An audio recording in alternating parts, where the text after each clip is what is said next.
আমি account number দিলি ও 7 লক্ষ টাকা ঢুকাইছে আমার অ্যাকাউন্ট। উনি যে আইছিল তার প্রমাণটা দেখুন। মাত্র কয়েক মিনিটের ব্যবধান, এক অ্যাকাউন্ট থেকে উধাও 7 লাখ টাকা। কিন্তু টাকা গেল কোথায়? শুরুতে কিছুই বুঝতে পারেননি যশোরের ব্যবসায়ী মিঠু মজুমদার। নিজের অ্যাকাউন্টে টাকা আসায় বরং খুশি হয়েছিলেন তিনি, কিন্তু মুহূর্তে বদলে গেল পুরো চিত্র। ব্যাংক থেকে ফোন আসতেই বেরিয়ে এলো ভয়ঙ্কর প্রতারণার রহস্য। আর শেষ পর্যন্ত যে কাণ্ড ঘটলো তা যেন সিনেমার দৃশ্য।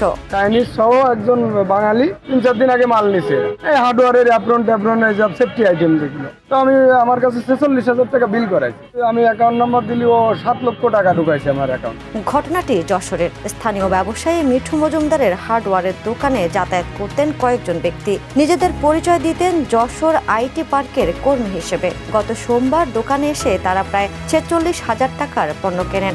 এরপর মোবাইল ব্যাংকিং এর মাধ্যমে মিঠুর ব্যাংক হিসাবে পাঠিয়ে দেন 7 লাখ টাকা।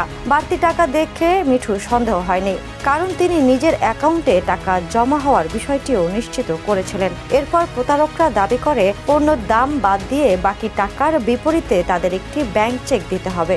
পরিচিত হওয়ায় তাদের সেই চেকও ফেরত দেন মিঠু। কিন্তু কিছুক্ষণ পরে আসে আসল ধাক্কা।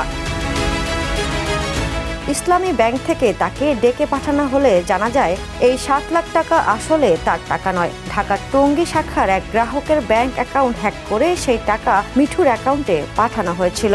আর চেকের মাধ্যমে সেই টাকা তুলে নেওয়ার পরিকল্পনা ছিল চক্রটির। প্রতারণার ফাঁদ বুঝতে পেরে এরপর থেকেই প্রতারকদের খুঁজতে থাকেন মিঠু। বুধবার বিকেলে শহরের RN রোড এলাকায় হঠাৎ তাদের দেখতে পান তিনি। স্থানীয়দের সহায়তায় এক চীনা নাগরিক সহ দুজনকে আটক করে পুলিশের হাতে তুলে দেন।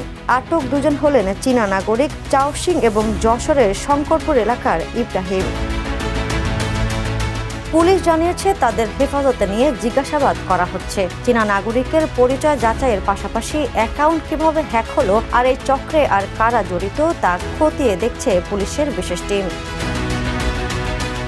7 লাখ টাকা হাতিয়ে নেওয়ার পরিকল্পনা ছিল নিখুঁত, কিন্তু ব্যবসায়ী মিঠুর এক বুদ্ধিতেই শেষ পর্যন্ত হাতে নাতে ধরা পড়ল প্রতারণার চক্রটি।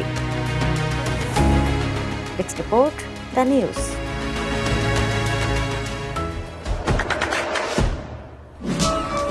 দেশে দেশে সবার সাথে দ্য নিউজ।